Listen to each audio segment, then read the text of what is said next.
Whirlpool Corporation is the largest appliance manufacturer in the world.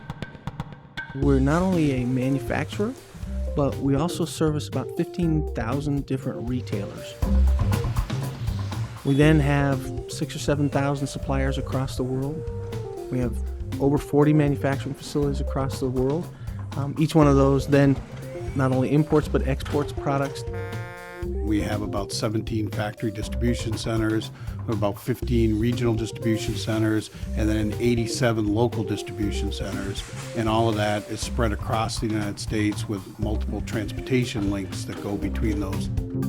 In a lot of cases, we are delivering directly to their stores. So our supply chain has to be flexible enough and agile enough to deal with all of those different requirements. In today's environment, most of the retailers don't want to carry a lot of inventory. 20 years ago, we were probably 70% straight out of our factories. We're now probably 20 to 25% out of our factories. And everything else is a mixed load going into some type of regional distribution center. We have, at any given time, somewhere in the range of 2.2 to 2.5 million units in inventory. The relationship between the supply chain organization and the IT organization is essential.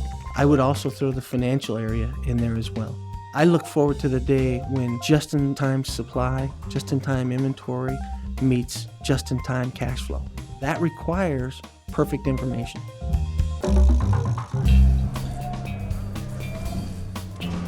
How do I make sure that we have visibility all the way from the supplier to the retailer, and that we can use that information versus using our capital to have to buy extra goods or hold extra work in process inventory?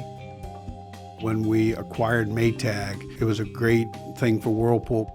We took two very large, very complex, in some cases competing supply chains, and we brought them together in a way that did not disturb our customers and our trade partners. It's not just about getting the software and implementing next week. It's around having the right team in place, the change management, the processes, the systems. We chose Manhattan because they know the product and they've had the experiences. What we're trying to do is give a picture of what happens every day in a supply chain. That goes all the way from a customer purchases something, going back to a supplier that's in China. And you can see all of these things happening behind the scenes that allow that product to be developed. There's another stream that allows that customer to say, I want that refrigerator. Boy, I would really like to have that tomorrow. So what are the mechanisms you have to put in place that allow that product to be available to them tomorrow?